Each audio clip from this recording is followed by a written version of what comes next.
Moi, c'est Louis Célestin, conseiller pédagogique, maître formateur et délégué supérieur de l'enseignement élémentaire de Miti.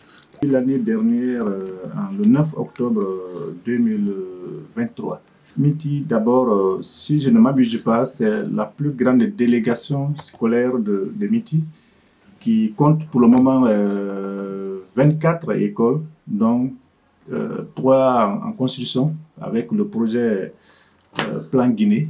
Donc ça fera en tout, si ces écoles-là seront inaugurées, nous aurons au moins 27 écoles avec 98 enseignants. Et on a 117 groupes pédagogiques. L'éducation, si ce n'est pas les 2 dernières années, mais cette année, l'année scolaire 2023-2024, vraiment l'école se porte très bien parce qu'on avait présenté 487 candidats et nous avons eu 390 admis. Et dès mon arrivée, j'ai réuni tous les enseignants, tous les directeurs d'école pour dire que je suis venu en mission. Parce que c'est mon directeur qui m'a envoyé, le DPO de Dalaba, connaissant un peu, c'est pas pour me lancer des fleurs, connaissant ce que je faisais au niveau de la commune de Dalaba, et de bien redresser la situation à Miti. Donc je les ai réunis pour dire que c'est le travail qui se paye. Donnons-nous à fond pour soulager cette population qui est très engagée, pour que nous puissions les soulager. Donc, on a commencé par des formations des anciens du CP, du CM. On a procédé à ces formations. Le suivi aussi. J'ai parté régulièrement aussi dans les salles de classe pour voir ce que les anciens sont en train de faire. S'il y a des défaillances, on fait des régulations.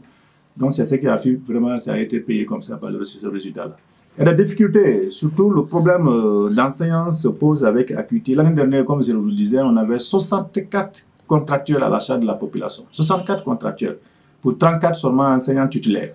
Et ça ne suffisait pas. Donc, il y avait beaucoup d'autres groupes pédagogiques réellement qui n'avaient pas d'enseignants. Et même à l'ouverture, là encore, sur les 64 enseignants contractuels, 31 ont été retenus avec le recrutement local. Donc, 33 n'ont pas eu. Et à date, beaucoup encore ne sont pas encore revenus.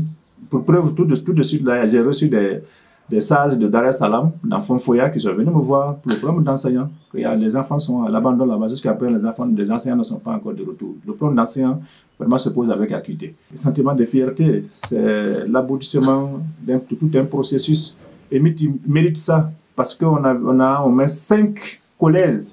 Et la fois dernière, nous sommes allés dans le district de Petit pour la pose de la première fête du 6e collège.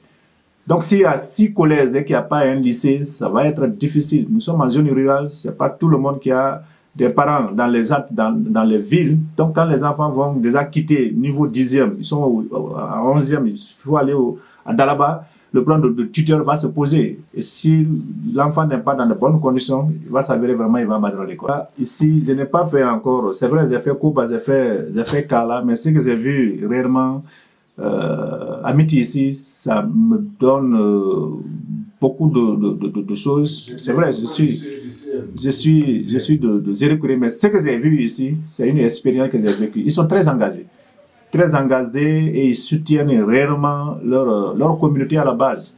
L'année dernière, comme je le disais, à Sebouri, le district de Sebouri, les ressortissants sont venus me voir pour me dire réellement qu'est-ce qu'il faut pour que l'école puisse aller en avant. Et je les ai dictés. Et ils ont fait ce qu'ils pouvaient faire. Parce que les maîtres qui étaient en 6e, ils les ont pris en charge. Ils ont envoyé de la craie, ils ont envoyé des cahiers, ils ont envoyé des outils d'école pour les enfants. Et cela a payé. Mon dernier message, c'est un message de remerciement et de dire toujours aux ressortissants de ne pas baisser la garde. De continuer toujours à soutenir leur population. Ça y va dans leur intérêt. Parce qu'aujourd'hui, c'est eux qui représentent les yeux et les oreilles de la population. Si les parents n'ont pas eu la chance d'étudier, et ils ont eu la chance d'étudier, ils connaissent l'importance de l'éducation, c'est de persister surtout sur cette lancée, vraiment qui est un bon chemin d'or.